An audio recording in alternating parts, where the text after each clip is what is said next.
Welcome to One Sharp Sword, cutting through to what matters most. I'm your host, Dr. P, Dr. Wayne Pernell, the president of Dynamic Leader, Inc., and the Exponential Success Coach.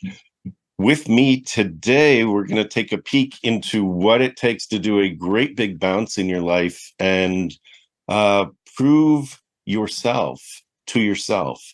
With me, I have Beate Chelette, Beate Chelette. And she's going to be talking about, she was an immigrant. She was in debt. She was like over six figures in debt. She was a photographer, and now she is known as the growth architect. And I want to talk a little bit about strategy with her as well. So welcome, Beate, welcome. I am so excited to be here, Wayne. I can't wait to share some of these insights and then maybe pull out a few leadership lessons to cut with a sword through all the nonsense out there. Cut through to what matters most. That's awesome. Very good. So you didn't wake up one day and go, well, I'm the growth architect. There was some turbulence in your life. Now, what part of Germany did you grow up in? So I'm originally from Munich, and then I grew up in Nuremberg, which is still in the south. And then I was living back in Munich. I went to photography school, and I realized very quickly that I was better at the business side of it because it just came natural to me. I also like to work with people that are colorful, non-conforming, that have great ideas but have difficulties landing planes. And that's how my career started, as on the business side of everything. And I first started as a photo editor at Elle magazine. So that's kind of how my trajectory in Germany went.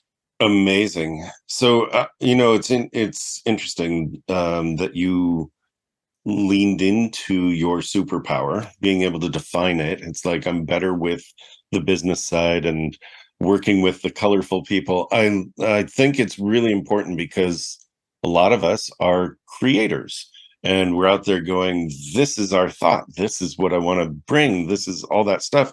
And you go, well, add some strategy to that, and you might actually have a process. So yes, I had a conversation actually yesterday with my sales guy, and I had sent him something that is a 60-day dash calling strategies. I have 4 strategies for that. And then he contacted me afterward, and he said, you had this all along and you never told me. And I said, well, that's because I create constantly. And then he says, well, you make it sound really easy. I said, but it is easy. Yeah. It is easy. It's easy, or it may be simple, but may not be easy for some of us, right? So I think that's the key, is that, we each have strengths. And where we don't have particular strengths, I think it's important not to push to, well, I have to be well-rounded and grow into the areas that I don't have strengths, but to actually call on somebody who has strengths in an area that we don't. That's you make us.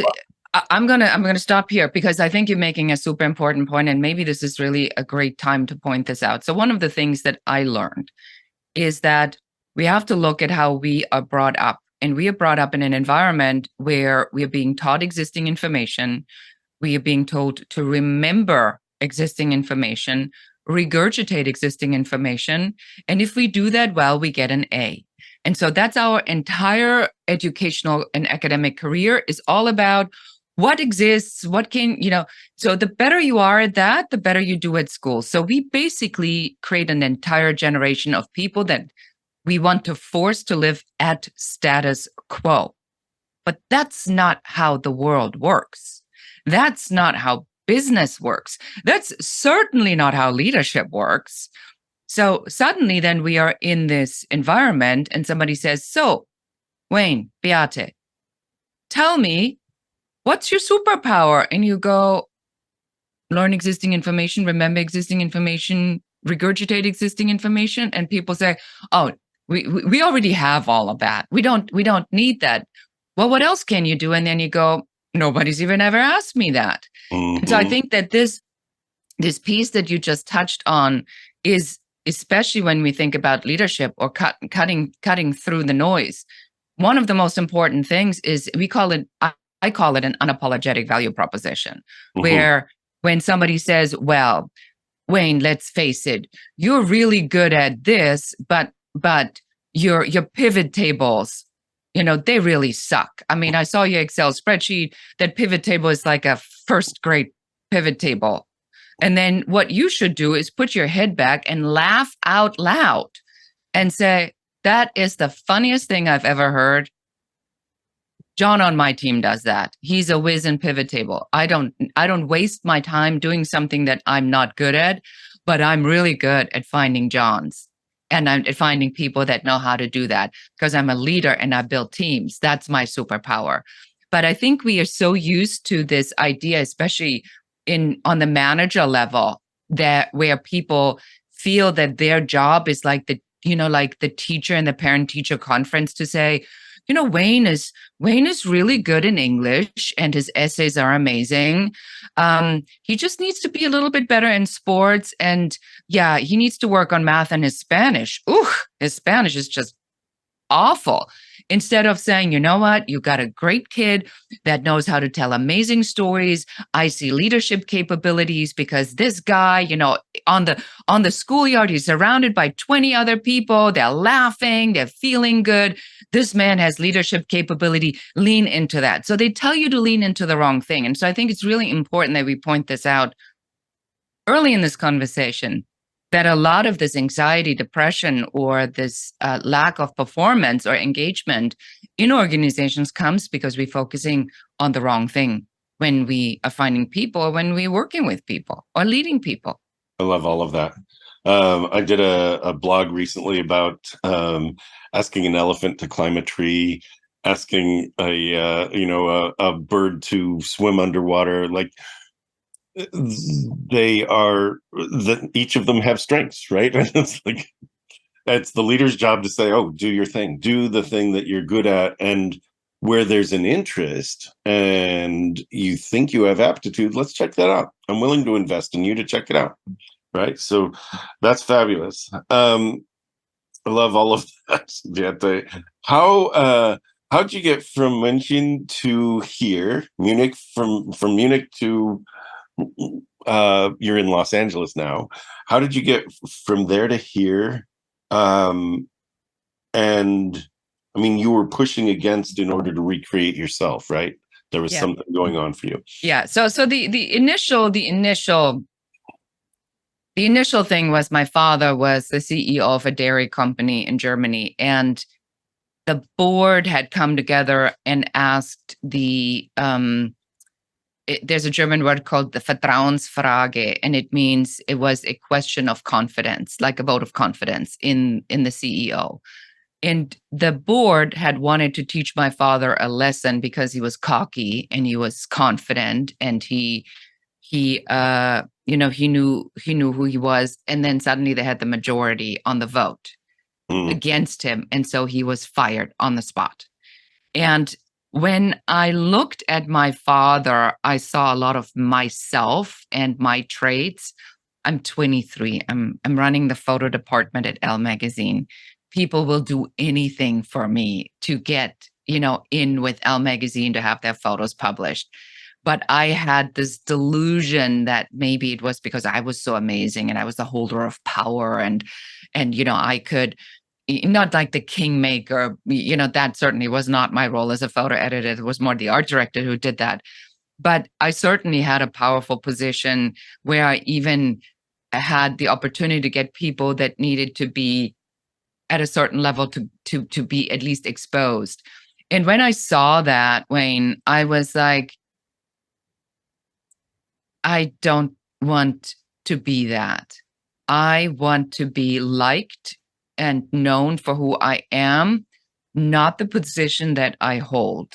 And I quit my job 6 weeks later and said, I'm going to do something that I always wanted to do that I've never had the courage to do, which is to go to America. I wanted to do the year abroad. And I sublet my apartment. I went in a plane and I flew here, and that's how my American journey started. But there were a couple of different things. So number one, I have a very a tumultuous relationship with my mother.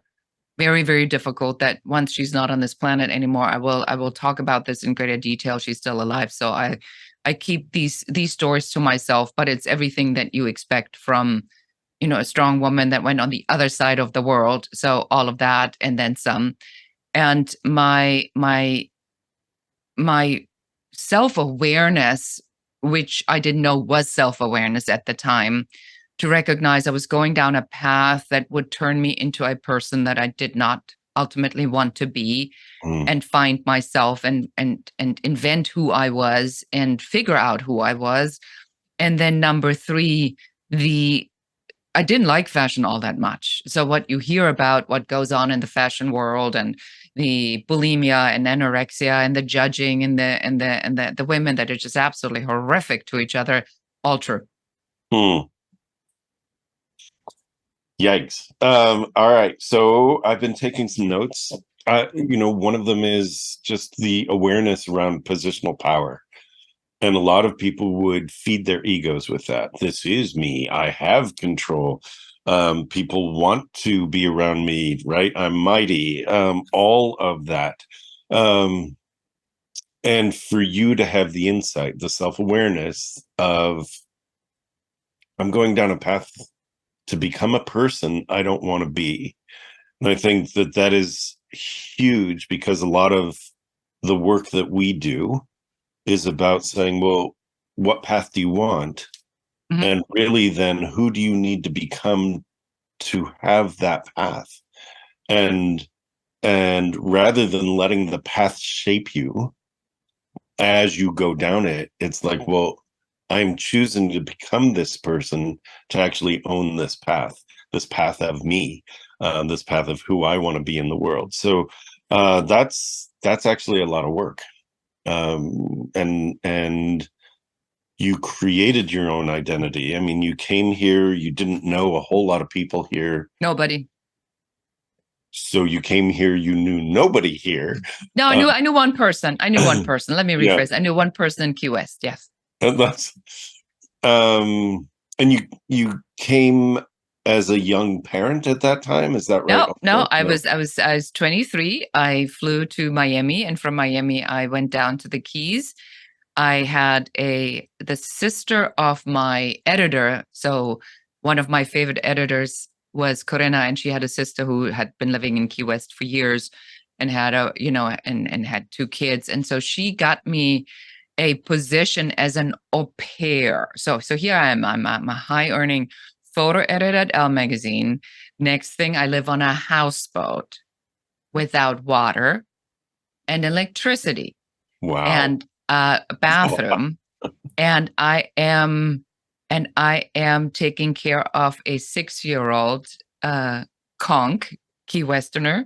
And I lived on this houseboat for, I think, about 4 months or so. And I, looking back, it's probably the most formative and most amazing time of my life. And to put it really bluntly, when you don't have a functioning bathroom and you don't have really electricity or all these other things, you have to deal with your own bleep, literally. And that is a humbling experience to go, it's like, well, where do I take a shower? Where do I go to the bathroom? Yeah. Where do, but ultimately there was just something about that where it was a recharge for my soul. And I could really figure out I could lay the foundation of who I was. And I mean, to this day, when I go to Miami and then I take the 5-hour drive to Key West, it's still to me like I'm going home. Oh, that's great. Well, that's where you reinvented yourself. I did. Right? What a great age to do it. 23, so much changes from 20 to 25. And at 23, you're like, now I have to deal with activities of daily living, right? And it's just like, how do you get through?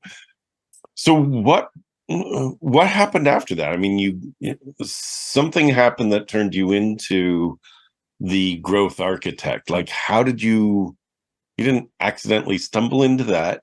Or maybe you did and then go, wow, this could be a business. What was that journey? Yeah. So after I completed my time in Key West, I always knew that I was going to go back to Los Angeles. So Los Angeles to me is the city of misfits. And I say this very, very lovingly. So everybody who doesn't fit anywhere else somehow magically fits here. There's a lot of crazy, non-conforming, colorful people. I mean, I just like that. I mean, and it doesn't have to be somebody who is super colorful, but as long as somebody who has ideas, right? So that's what I thrive on. If somebody just wants to take whatever $5 and make $5.50 out of it, I'm not the right person. But if somebody has $5 and says, I want to build a global empire that is helping people to do X, I'm all on board. So I came here and I put out my resume to get a job as a photographer rep or as an artist representative. And I got a job for a hair, makeup, and styling agency where I was a rep, and I was showing the work to other people and photographers. And then very quickly, the guy said, "Can you become a photographer rep? We wanted to add a division to our business and represent photographers." And I did that, and then I met a man who seemed absolutely perfect. He had two flaws. He was a pathological liar and an alcoholic. But by the time I found out, I was already married and had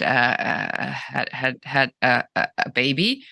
It's a perfect mix, isn't it? Oh my gosh, it does kind of go hand in hand, doesn't it? Sometimes. Yes, and so next thing I know, I'm finding myself in the midst of a massive recession. I'm getting laid off with a 6-month-old. And I am in a miserable marriage with a man who had no idea how to be a father or a husband. But I picked him. Nobody forced me to do that. And I had to somehow figure out what I was going to do next. And that's when my boss at the time said to me, go ahead and just take this photography business. I don't want to revive it. I'm going to focus on my core business. Because of the recession, I'm going to cut cost. And so he did. And so suddenly I'm on my own in one of the worst recessions we've ever seen, with a 6-month-old in a miserable marriage with no business, no money, no business skills. And now I have to figure out how in the world am I going to make this work? Yeah. You are bigger than the life you are leading. It really is time to attend to that thing you've wanted to do or have, but you've been putting off. It's time to step into that dream you've parked for someday. It's time to claim true well-being, both personally and professionally, without giving up the success that got you here. It's time to check out Dr. Pernell's signature small group retreat, the Exponential Success Summit. Explore exponentialsuccesssummit.com. Seats are extremely limited as this is a very special small group event. www.exponentialsuccesssummit.com. Alone, swirling in the city of misfits. When we last left our heroine, she was in deep despair, pondering over the meaning of her life and her future. Exactly. So that's exactly right. There you were, in a horrible marriage that you were getting out of, which, for anybody that's gone through a divorce, you don't enter a marriage wondering, wow, I wonder how this will end. You enter a marriage with high hopes for longevity. And when a divorce happens, you start to question everything, and you question yourself, you question the other person, you question your life choices, and you're left now going, wow, I realize who he is. I realize more so who I am. And what am I going to do? I have a 6-month-old to take care of. So that brings us back. What did you do? What happened? Well, it really wasn't so much me. It was a massive earthquake. So next thing, I wake up in the middle of the night and we have this massive Northridge earthquake. What year was that? That was 12? 93, I think. 92, 93, yeah. 92 or 93, yes. And so it's like somebody comes and takes you and shakes you to the core of your being. I mean, things are exploding, alarms go off, things are falling. My absolutely useless husband just goes, oh, I don't even know.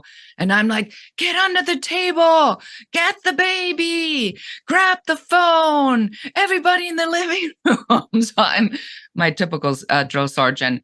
And then afterward, you know, because it was shaking for months and months and months and months and months, I'm like, if this would have been the last day of my life, which it very, very easily could have been, what would I have done differently? And I said I would have left this. I would have left him a long time ago. And then I went to Germany just to get my head clear, to go to my dad's and to, you know, log on the mother load.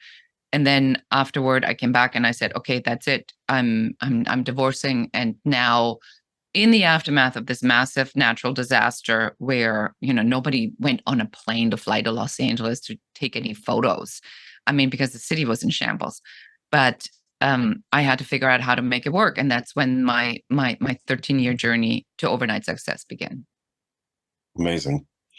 Amazing. I mean, you're right there in the middle of it. So a couple of things come up about that, Beate, is one is don't wait for some catastrophic event around you that threatens your mortality to really figure out that now matters, because now plants the seeds for tomorrow and tomorrow and tomorrow. And what choices are you making now for yourself?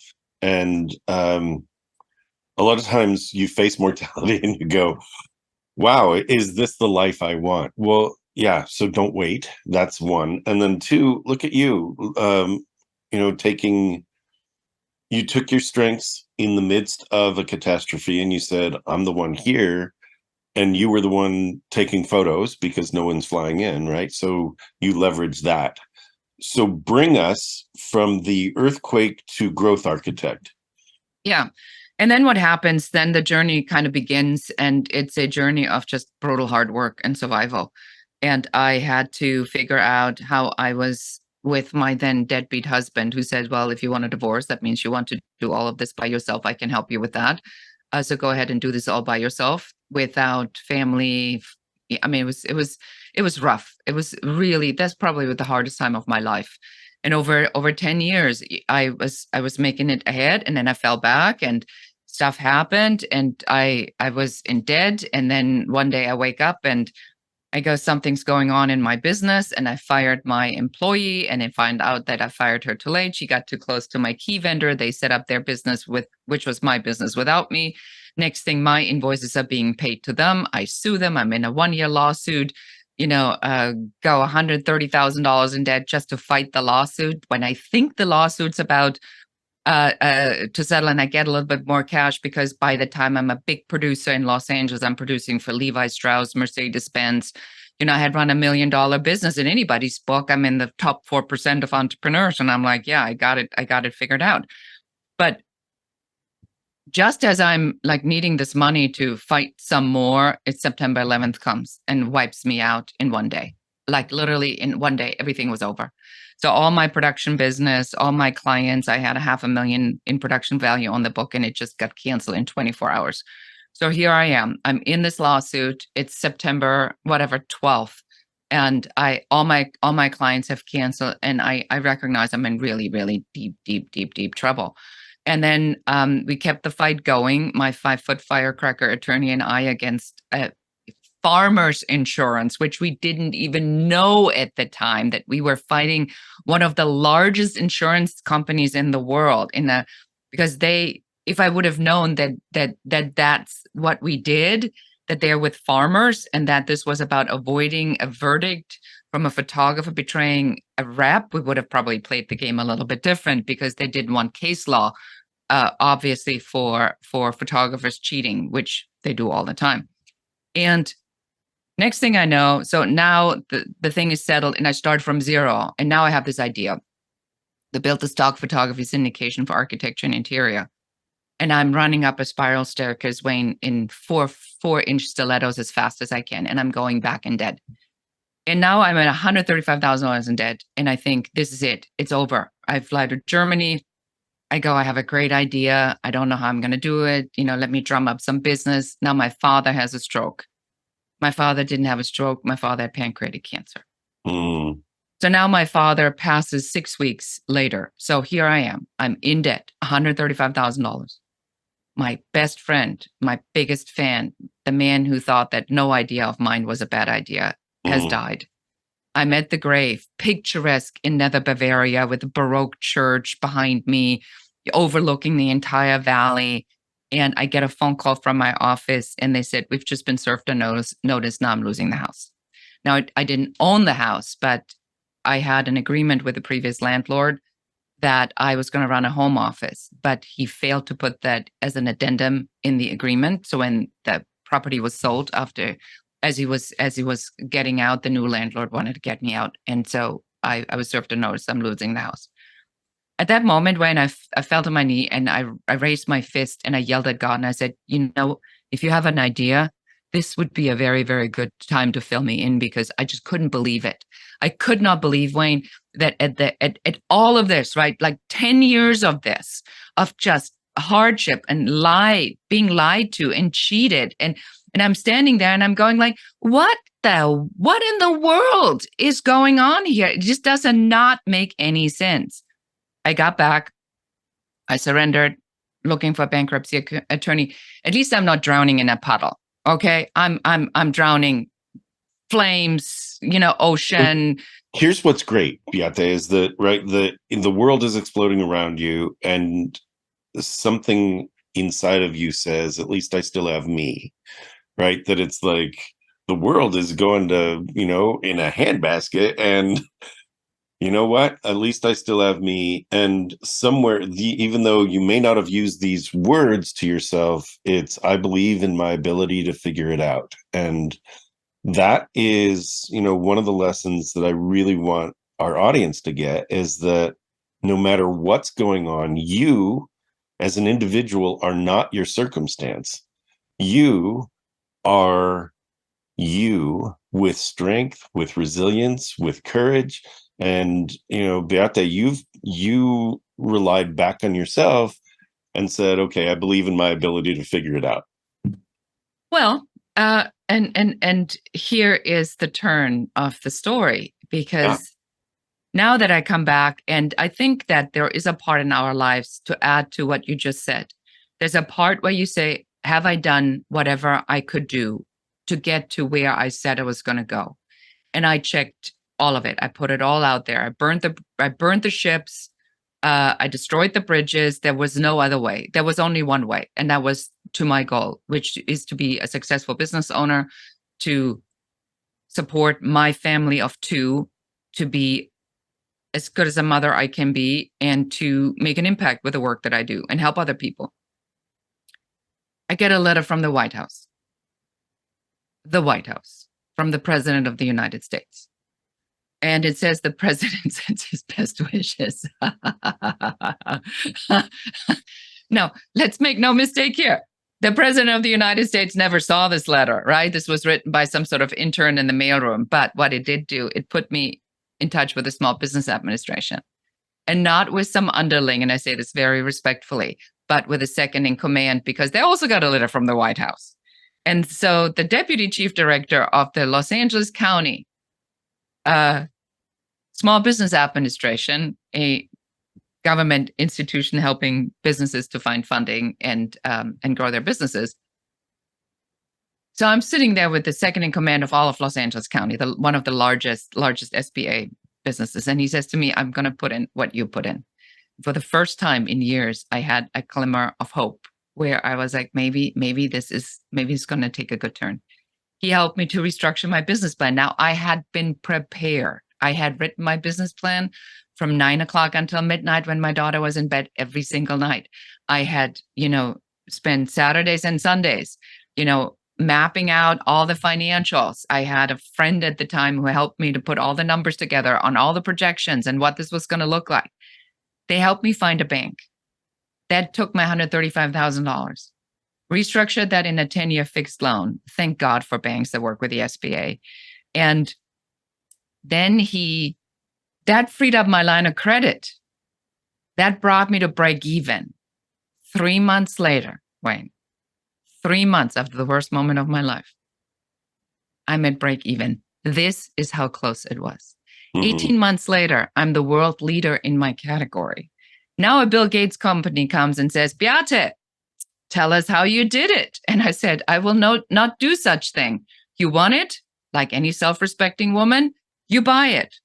And they said, okay, how much do you want? I said, I want a couple million. And they said, all right. And 18 months later, the worst moment of my life, I become a self-made multimillionaire. Amazing. Here's the thing is you didn't sit back and go, well, I'm waiting to be rescued. You did the work. You created the business plan. A lot of people are like, no, I know that I'll find the way. It's like you find the way by being in action and you get feedback about that action. Well, you got the feedback that what you created, a business plan, numbers, it's exactly what the bank needed to show their belief in you, right? That's like if you had shown up any less prepared, things would have turned out very differently. And the call from, the Gates people would not have happened. It's like you laid the foundation by doing the work. And I think that is when we talk about, for example, manifestation, it's not like, oh, I wish, it's, I have an idea and I'm going for it.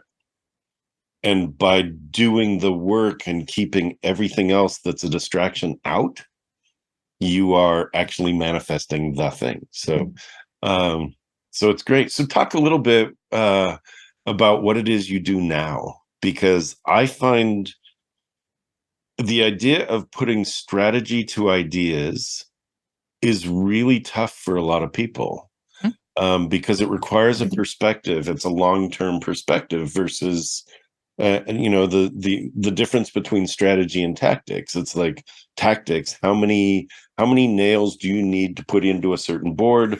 Do you have those nails? Do you have the quality of nails? Do you have a few left over just in case there's some breakage or bend? It's like that's tactics. Operational strategy is long-term, right? And so what gives you the perspective? Yeah. So finally we arrived at what you have been talking about the entire time. So I think that the story. I love your story though. That like it's a good story though, and we need I that think foundation to bring us. We do need the foundation. Yes. So what I've learned is that at the end of the day, right, it's really not that difficult. When you build a house, you need a blueprint. You need a location. You need a foundation. You need people who do the work. You need to figure out how big of a house you want. You need to know which way you want to face the house, where you want the morning light, the afternoon light. You want to see what you're allowed to do, what's within the parameters of this. So there's just a framework of this that you have to follow, right? So I built the framework, which is why I call it growth architecture. And that's why we call it the 5-star success blueprint. And the 5-star success blueprint is so simple that when I say it out loud, everybody goes like, well, that's really not brain surgery. It's not. The first step in the 5-star success blueprint is, what's your idea? What is it? Why you? Why is it needed right now? And who wants to buy it? It's very simple.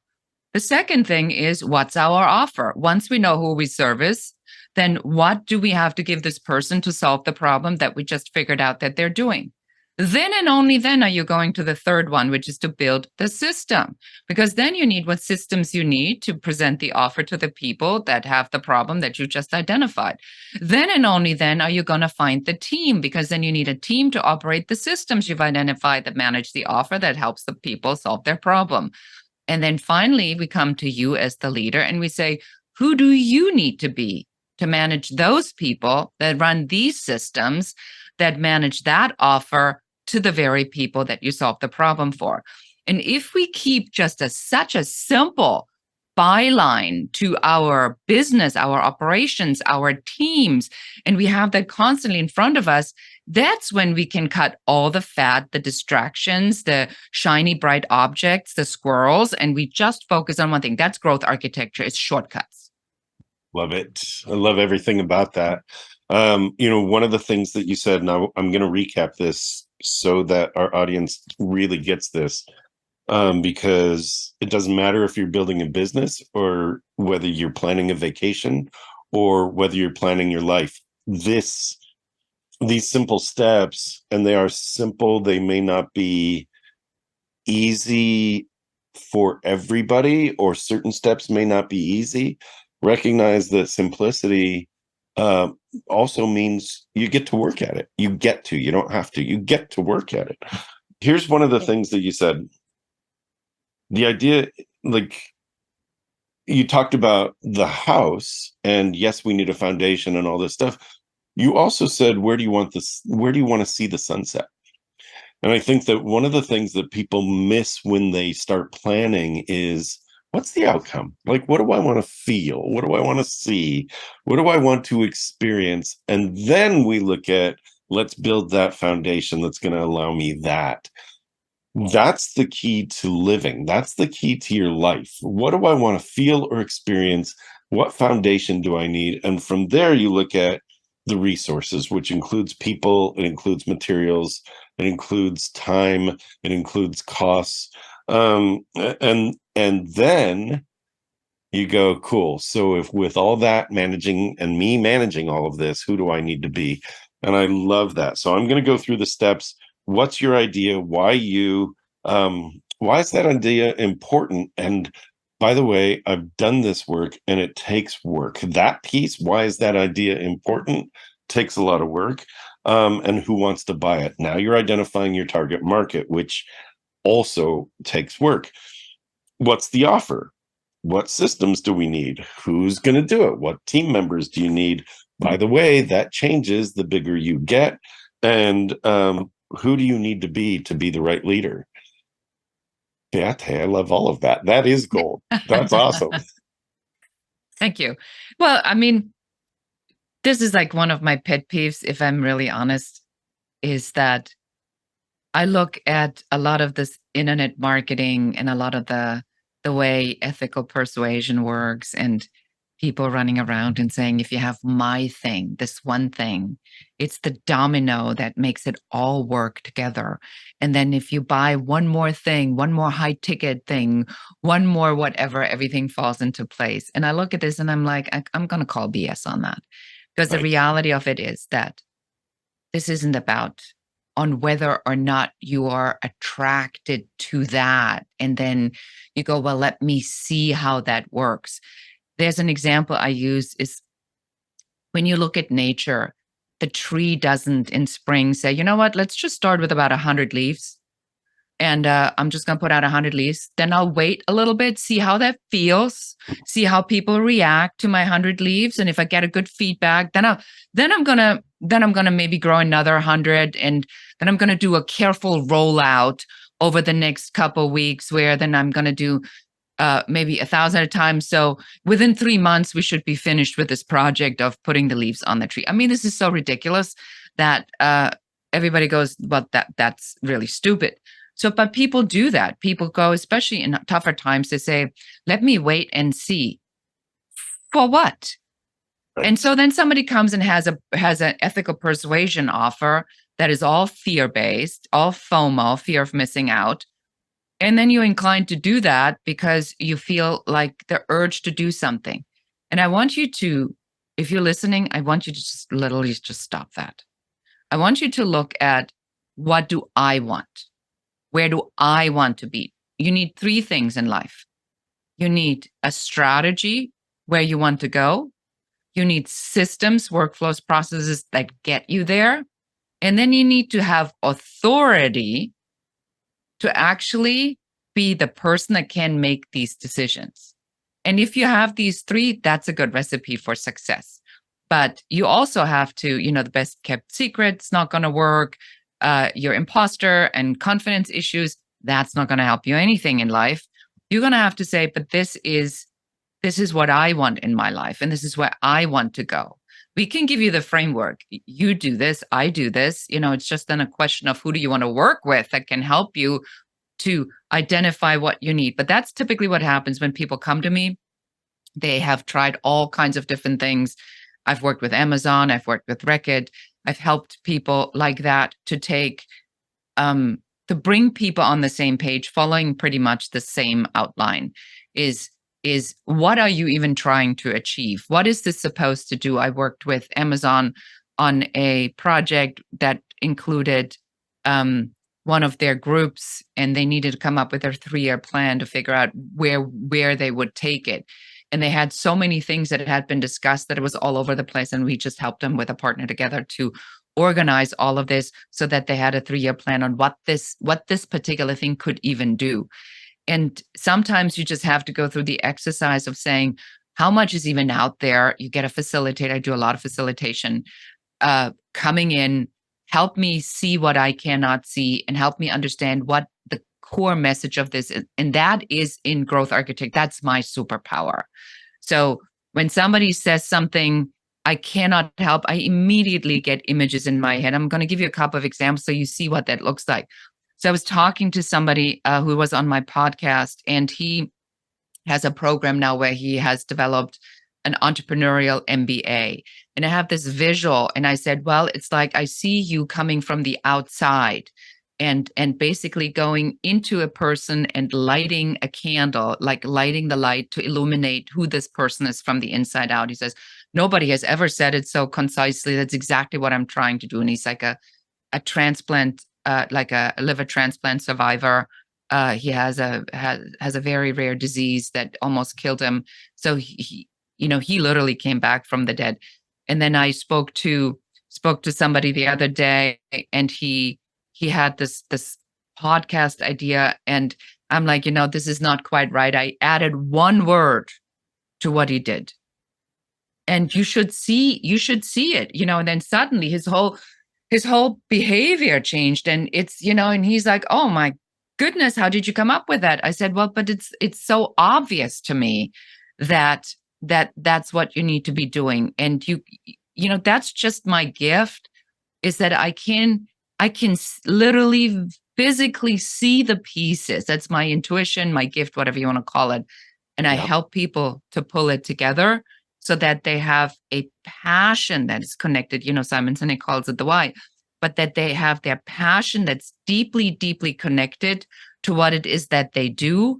And on whether that is somebody who runs a bank or a car dealership or an entrepreneur with a crazy idea, if your passion to why you do this is not at the center of what you do, you are in deep trouble. Then you're just constantly running around trying to figure out how you feel.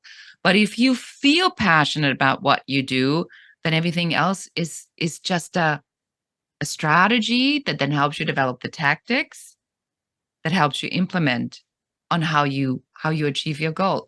It's easy. It's easy. Beate, that's awesome. It is easy when you live fully in that alignment. These are my values.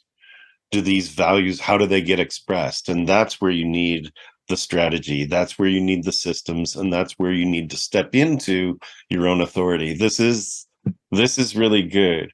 These are lessons that I'm hoping that, as for our viewers, for our listening audience, that you'll replay this, because there are pieces that Beate shared that will affect you personally and will affect the way you do business, like gold. I'm so glad you're here.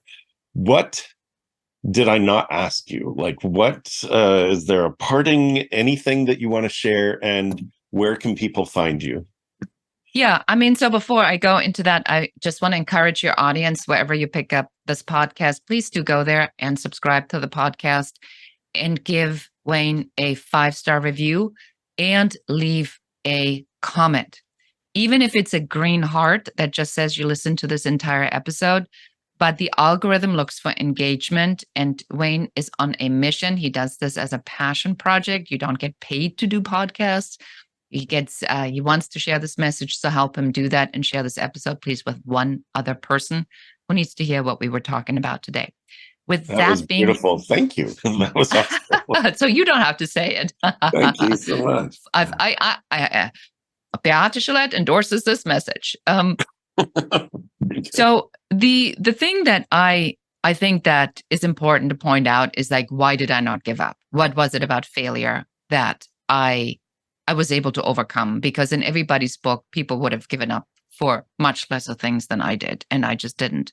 So what was it? And I think ultimately what I want to leave it at is, you think that when you go to your car and the GPS said, the software needs to be updated, and you're like, I'm busy, and you never do it. Then one day you end in the cul-de-sac because the freeway is being built. Boom. Now you can't go there. So you're going to get out of the car. You're going to throw yourself on the pavement right in front of the construction crew. You're going to go like, I'm the worst driver in the world. This sucks. I will never drive a car again. I'm going to sell my car, and insurance is too expensive anyway. I hate this car. I can't believe I fail so badly at everything that I do. You do nothing like that. You go, my friend's house is still there. I took a wrong turn that I probably could have avoided. Would I have prepared properly? So you just turn around, wave at the person in the neon suit with the stripe and the hard hat and the stop sign, and then you move on and find another way. So good. It's so good. Did you have that visual of the person in the suit on the ground throwing the temper tantrum? I did, and it's it takes an analogy that I use a little bit further, which I really love, because it's like, if you make a mistake, right? You're doing dishes, you break a glass. Darn it, I broke a glass. You don't then go to your cupboard and break all the glasses because you broke one glass. Or sell your house. Or sell your house, or burn it down, or whatever. It's like, no, it was a thing. Now what? Right? And I think that's really great. So how do people find more about you? Where, how, all that stuff, please. Yes. So what I would recommend, so if you've heard something and you go, I must talk to this person, by all means, go ahead and do so. Make sure you mention the show so we can get your priority treatment. Go to uncovery-session.com and schedule a 15-minute uncovery session with a business growth advisor. And just to help ask us to help you with some of these things to figure it out. We'd be happy to do that. I am all over social media, on LinkedIn, under Beate Chelette or The Growth Architect. And you can check out the 5-Star Success Blueprint by going to 5starsuccessblueprint.com and see that, how that works, and just go to my website, check out what we do. But the best way is, I do like to speak to people. If you hear something that resonates, take me up on the offer. You're here for a reason. Honor that. If we can help you, we'll tell you. If we can't help you, we'll tell you. If we know somebody who can help you, we'll tell you. That's beautiful. Excellent. I'm going to repeat it. Okay. Excuse me. Uncovery session, where you're uncovering things. Uncoverysession.com is where to schedule a time with you. 5starsuccessblueprint.com, and all the socials. Beate Chelette, Beate, Chelette, Chelette, and look for her and Growth Architect on all the socials. Good. Excellent. Thank you so much for giving me the opportunity to give everybody a shout out. Thank you so much. I can't tell you, this is really great. One of the reasons I do podcasts is to be able to just grow myself, right? So it's like, I get to talk to amazing people from around the world. Turns out you've come from around the world. You're now based in LA. So thank you once again, Beate Chelette. Thank you so much. Thank you for giving me the opportunity to be here. I appreciate it. It's great. This is One Sharp Sword, cutting through to what matters most. My guest today, Beate Chelette. I am Dr. P, Dr. Wayne Pernell. the Exponential Success Coach, and the president of Dynamic Leader Inc. Thank you. Do as Beate suggested. Do like and leave a comment for this, and please reach out to Beate as well. We'll see you here next time. Thanks for joining us.